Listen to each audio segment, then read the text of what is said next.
Hi, it's Lynn Shuck with Healing in Balance, and we're going to be looking at two variations of a side lying twist. So many different twist options, and twists I think should be part of every yoga practice. Not every twist works for every person. These particular variations are also useful if you have pregnant people in your classes. So anyway, here we go. You're going to be lying on your side, and you could do this with your head lying on the floor. Your head's going to roll, and it will create some tension in your neck and shoulders. A lot of people prefer not to have that added stress on their neck and shoulders. I like it, but I'm going to show it with the head supported. If you're in a yoga studio, you might have access to blankets and bolsters. And if you're at home, you obviously have lots of options: pillows, blankets, bolsters. But a lot of times we're in practice and we just have blocks. So when you're using a block, you want to make sure to set up with the block slightly at the ear and back. I'll show you why. In a moment, I'll show you the entire twist, but if I set up with the block forward and I start to roll my head backwards, which is going to happen in this twist, my head falls off of it. So if you're using a block, you make sure that the block is there, it is more lined up with your ear. You roll back, you make sure you're not going to roll off of the block.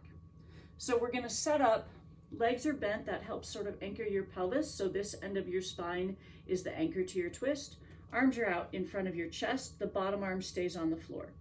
So the first variation, both arms stay straight.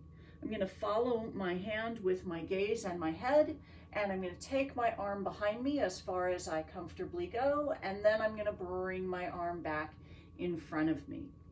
I usually have my students connect this with their breath, opening on one part of the breath and closing on the other.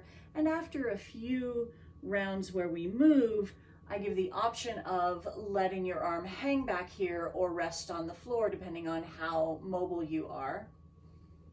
And then eventually we would come back and close that up. Now the second variation actually is more different than it seems at first glance.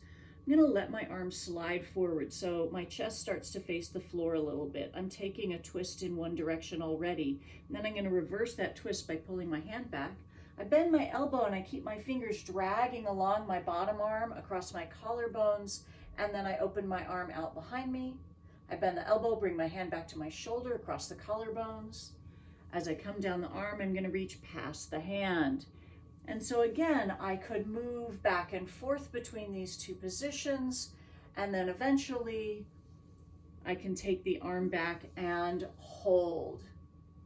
Now, one thing you might notice is my arm goes to the floor on this version, and I have pretty tight shoulders, and when I take a straight arm back, it does not.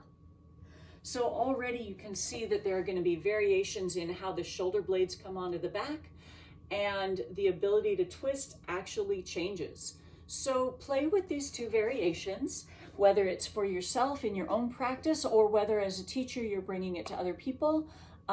They're really different from each other. And I don't usually offer both in one class. We would do one in one class, and another class I would show the other version. That's it. Try these side lying twists, see what you think of them.